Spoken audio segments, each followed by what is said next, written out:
Imagine a world where evil was not the exception but the rule. A place where violence did not hide in the shadows but walked alongside people, taking over everything. A scenario where corruption was so deep that God, in his justice and mercy, decided it was time to start over. This was the world before the flood, a world where humanity seemed to be on the brink of collapse, completely out of control, without hope, as if the mistakes of the past were about to swallow the future. But what exactly led to this situation? What happened at that time that caused so much suffering and destruction, to the point that God chose to cleanse the earth completely? What can we learn from this period in history? How do the choices and mistakes of that time reflect what we see today in our own world? Are the lessons from the flood still relevant to us? Stay with me, because throughout this journey, we will dive into the accounts of Genesis and understand what really happened in those days. As we do this, we may begin to see some similarities with our own reality, and perhaps discover what we need to change to avoid a dark future. But before we go further, we must take a closer look at the state of the world before the flood devastated everything. What was the earth like before such destruction? What was happening among people? Before discussing the events and the judgment that followed, it is essential to understand how the world was structured in those days. What was society like? What were the relationships between humans and between humanity and God? And how did the earth, the nature surrounding them, respond to this moral and spiritual decay? What was happening in the streets, in families, in everyday choices? The Bible tells us that the earth was corrupt and full of violence at that time. But do we truly understand what that means? What can we learn from this about the society of that period and the reasons behind its downfall? Before the flood, the world was very different from what we imagine. The book of Genesis tells us about an abundant, rich and fertile land where nature seemed to flourish in harmony. The Bible describes an environment where the soil was rich and resources were vast.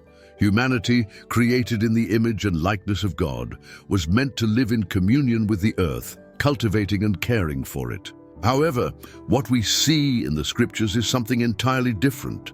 Despite so much wealth and potential, humanity drifted away from what God had planned. Nature, in all its beauty, was no longer seen as a reflection of divine goodness. Instead, spiritual and moral corruption spread across the planet, distorting human relationships with each other and with God. Imagine this, a world full of abundance, but also great sin. It was not just individual corruption, but a widespread distortion of values.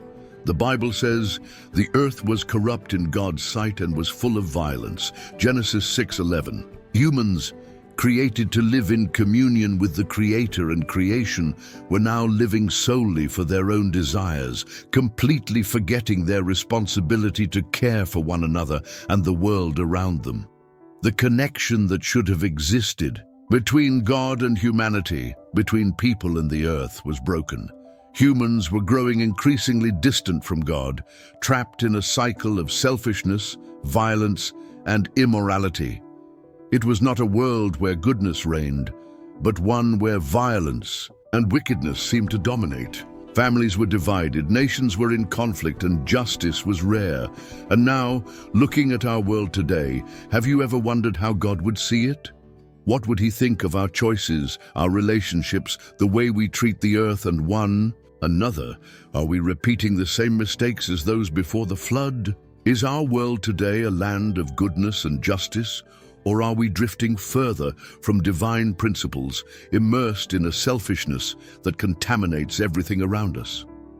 The truth is that, despite living in a different world, some things never change. Just like the world before the flood, ours is also experiencing a growing disconnection from the Creator.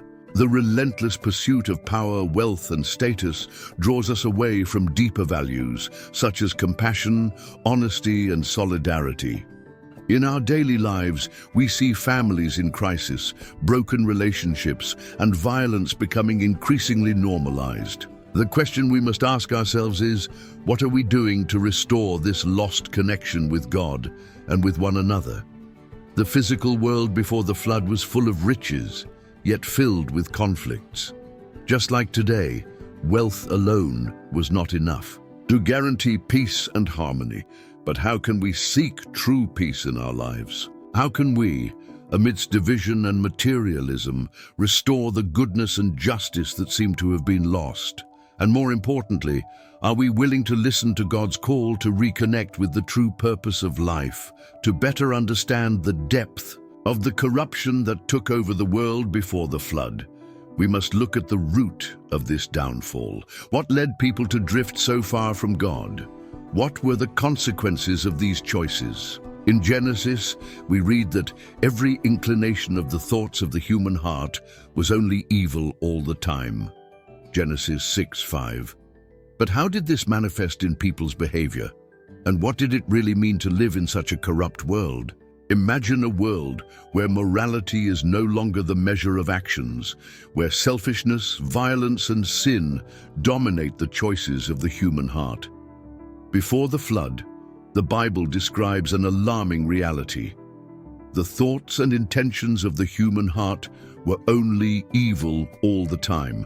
Genesis 6:5. This statement is powerful and reveals much more than just occasional mistakes. It wasn't just an isolated error or a momentary lapse. It was deep-rooted corruption that affected not only actions, but also the very intentions of people.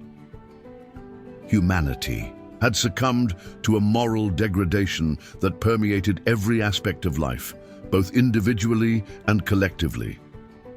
Sin, in its worst form, seemed to have completely overtaken the hearts and minds of men. Like a disease spreading uncontrollably, corruption was embedded in everything, in the way people treated one another, in the conflicts that arose, and most importantly, in how they distanced themselves from God. The purity of creation, designed by God, had been tainted, and seemingly nothing could stop this downward spiral. But what truly led humanity to fall so deeply into this moral abyss? The biblical explanation goes beyond a simple human flaw. It presents us with a mysterious phenomenon, something beyond the mere behavior of a people or a generation. In Genesis 6:1-4, we read about a divine yet ominous intervention, the union of the sons of God with the daughters of men. Some scholars believe that the sons of God were not human, but fallen angels, celestial beings who, in disobedience to God, took human women for themselves, producing a race of giants known as the Nephilim. This union between the celestial and the earthly would have brought devastating consequences. The Nephilim were not just physically large beings, but symbols of corrupt power, an immoral force that increased violence and wickedness in the world. We cannot say with certainty what exactly happened during that period, but the narrative suggests that these beings and their influence further fueled the degradation of human society. How does this reflect in our own time? The corruption, violence, and despair of that ancient world may hold lessons for us today. If we look within ourselves, are we allowing our own thoughts and intentions to lead us away from the path of righteousness and goodness? No matter how small or large our mistakes are we, like those before the flood, allowing corruption to take hold of our actions, thoughts, and choices? Where in our lives are selfishness and indifference creeping in, eroding the foundations of true morality and justice? Today, just as in those times, morality is constantly tested. In a world where everything seems relative, where norms and values shift according to momentary interests, true ethics seem increasingly distant. What is right and just is often distorted by external pressures, whether through ideologies, personal desires, or the relentless pursuit of power and status. The line between good and evil in many cases becomes blurred. However, amid this turmoil, there remains an urgent need to restore the fundamental principles that connect us to what is truly just honesty, compassion, integrity, and respect for others. How can we, in our daily lives, counteract this moral decay and reclaim these principles that seem to be fading from our society? What can we do to prevent the same mistakes made before the flood from repeating in our generation? Are we willing to make choices that, instead of going with the flow, place us on the path of true justice and goodness? To understand more deeply how corruption affected humanity before the flood, we need to examine the consequences of this decay. How did it shape the actions of individuals and societies? How did it fuel the chaos and destruction that followed? In Genesis, we see that the wickedness in human hearts was the primary factor leading to the impending judgment. But how did this sin manifest itself in daily life and society as a whole? At the heart of the biblical narrative about the pre-flood era lies a fascinating and unsettling enigma, an intervention that challenges our understanding of the natural and the supernatural. In Genesis 6:2 we read, "The sons of God saw that the daughters of men were beautiful, and they took wives for themselves, whomever they chose." This brief yet direct passage raises many questions. Who were these sons of God? What did this union with the daughters of men signify? One interpretation suggests that the sons of God were, in fact, fallen angels, celestial beings who, defying God's plan, descended to earth and intermingled with human women. The consequence of this union was the birth of the Nephilim, a lineage of giants known for their strength, power, and most notably, their violence and wickedness. These beings were not mere humans, but a fusion of the divine and the earthly, making them even further removed from what God had intended for humanity. Other scholars, however, propose that the sons of God were actually the descendants of Seth, the righteous son of Adam, who intermarried with the daughters of Cain, the corrupted lineage. Although the true identity of the sons of God remains an unsolved mystery, what is certain is that this union was disastrous. Its impact was profound, for beyond the existence of these giant beings, the moral corruption of society intensified. The Nephilim became symbols of an immoral and violent generation, and their influence on society was undeniable. Violence was no longer an exception, but a norm. Tyranny spread, and justice was distorted to such an extent that human morality reached an unprecedented level of decadence. Those in positions of power and influence, such as the Nephilim, further amplified injustice and disorder, filling the earth with corruption. Today, in what aspects of our society do we see ourselves at the mercy of forces that pull us away from true justice and peace? What modern Nephilim are we allowing to influence our decisions, our families, and our values? Are we in some way yielding to external pressures and influences that corrupt us, just as humanity was corrupted before the flood?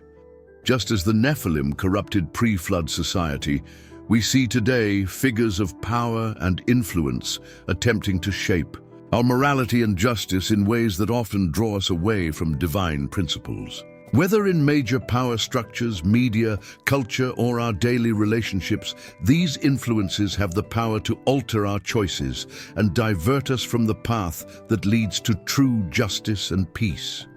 Are we unknowingly allowing these forces, whether ideological, cultural, or political, to contaminate our actions and decisions, creating a society increasingly distant from goodness, justice, and truth? How can we, as individuals and as a community, recognize these influences and combat them with firm values that bring us closer to God and His will for our lives?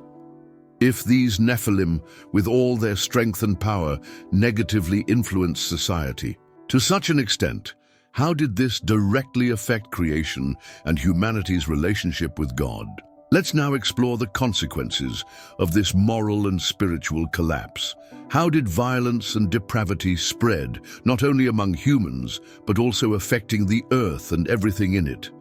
The impact was so great that God saw that humanity's heart was irreversibly corrupted, what ultimately led to God's decision to bring the flood and start anew. The world was plunged into indescribable chaos.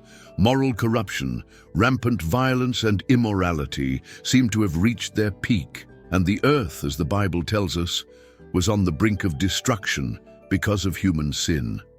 All of humanity had turned away from God, living in complete disobedience to His principles, and yet, in the midst of all this darkness and impending destruction, God chose a man who stood as an island of righteousness and faithfulness in a sea of corruption. That man was Noah. Noah's story is undoubtedly one of the most powerful in the Bible, not just because of the flood itself, but because of the incredible obedience he demonstrated to God.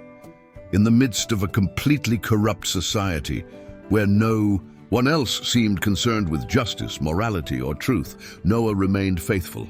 What might have seemed like a solitary and meaningless act in a world filled with voices and practices contrary to God was, in fact, what led to the preservation of creation and the beginning of a new chapter in human history. God made a covenant with Noah, revealing His plan to save life on earth, preserving a portion of each species and restoring the hope that humanity had lost. In response, Noah did not question, hesitate, or look back. He built the ark, a colossal task that seemed unthinkable to many around him. Noah obeyed God, not because he saw all the answers, but because he trusted God's promise amid despair. Noah's example teaches us that even when the world seems lost, there is always a chance for renewal and restoration. Even if everyone around us is in despair, there is still a path of hope to follow, and that path is obedience to God, faithfulness to His principles, regardless of what is happening around us. Noah became the ark of hope for creation, and his obedience was the key to the preservation of life. Just as Noah was chosen to preserve creation, are we also called in our daily lives to act with justice and integrity, even when everything around us is corrupt? In moments of chaos, when social, political, and cultural pressures push us away from divine principles, how can we be the ark that carries hope and renewal in times of crisis? Are we, like Noah, willing to be faithful to God's will, even when it goes against the tide of the world? Noah's life challenges us to be firm and resilient, even when the world around us seems directionless. He resisted pressure, ridicule, and the disbelief of those around him, remaining faithful to God. In our daily lives, this is reflected in both small and major choices. Sometimes, being faithful to God is a choice that puts us at odds with what society imposes, whether in matters of ethics, morality, or principles. How then can we be a voice of resistance in a world that often values the opposite of everything God teaches us? With his obedience and faith, Noah shows us that even when the situation seems hopeless, God always has a plan of salvation, a plan of restoration. Just like Noah, we are also called to be faithful and to walk with God, even in times of crisis. And perhaps by doing so, we will also be instruments of renewal and hope for those around us, just as Noah was for all of creation. Now that we understand Noah's incredible faithfulness and the essential role he played amid chaos, it is time to reflect on how this story connects with the judgment that fell upon the earth. The flood was not just a natural catastrophe, but the direct result of humanity's moral and spiritual decay. What does the flood truly represent beyond physical destruction? How does it symbolize divine judgment on a world that has strayed so far from God? Let's explore this concept in the next topic and understand how God, being both just and merciful, provided a path of salvation, but also delivered necessary judgment on sin. The flood was undoubtedly a cataclysmic event that altered the course of human history. The destruction was immense, and the vision of an entire world submerged in water serves as one of the greatest judgments recorded in Scripture. However, amid such tragedy, there is a profound truth that may go unnoticed. The flood was not just an act of judgment, but also an act of mercy. It was, in a way, God's opportunity to give humanity a fresh start, a reset after the irreversible corruption that had taken over the earth. While pre-flood society was steeped in sin and violence, God found in Noah a righteous man, someone who still held faith in his word. Noah and his family's preservation was no coincidence. It was an opportunity given by God to restore what had been corrupted. The flood was not just the destruction of evil, but also the deliverance of a seed of renewal for the future. God, while executing justice, also manifested his grace by granting Noah and his family the chance to rebuild the earth on a foundation of obedience and faith. Noah's Ark, therefore, can be seen not only as a means of salvation, but as a symbol of God's grace. Even in the face of a world filled with corruption and despair, God does not abandon his creation. He offers a way out, a path to restoration. The flood was a cleansing, a purification of the earth, but also an invitation to a new beginning. God did not just destroy evil. He made space for something new to be born, something that, over time, could bring humanity back to his purpose. In our own lives, we also have the opportunity to experience a fresh start every day, despite our failures and mistakes. When we fail, whether in big or small things, we are often consumed by guilt or fear of the consequences. However, God's grace is always available, offering us a chance to begin again. How important is it to recognize this grace in difficult times? Are we ready to accept the opportunity to start over when God offers it? Or do we remain trapped under the weight of our failures and mistakes? The flood represents a turning point. It was not just the end of an era, but also the beginning of a new one. Sometimes in life, we go through personal floods, situations that seem to destroy everything we have built. Losses, disappointments, failures, crises. These are moments that make us question how we will survive. However, could these floods actually be disguised opportunities? What may seem like an end, an irreparable loss, may in fact be God's invitation to start over, to rebuild upon the ruins of a past we can no longer change. When everything seems lost, it is easy to be consumed by despair. But just as Noah and his family were preserved by God's grace amid destruction, we are also called to see difficult moments as opportunities for growth, transformation, and renewal. What at first glance may seem like a catastrophe may actually be the necessary purification for us to realign ourselves with God's purpose in our lives. When facing our own floods, can we find the opportunity to start again and move forward with more faith, strength, and wisdom? And so, we come to the end of this journey of discovery about the world before the flood. An era marked by moral decay, the corruption of human relationships, and supernatural intervention that further deepened the chaos. The flood, though tragic, brought with it a new chance to start over, the opportunity to reverse the course of destruction and begin anew. But is the past really so distant from us? Doesn't it seem in some way that today's world carries echoes of those ancient times? The same struggle between good and evil, the same temptation to follow selfish and destructive paths, the same urgent need to restore what has been corrupted. Are we closer to a flood than we realize? Not a literal one, but perhaps a radical shift in our choices, our behavior, and our priorities. What can we learn from Noah's faithfulness as he resisted the pressure of a fallen society? How can we be the ark that preserves justice and hope in times of crisis?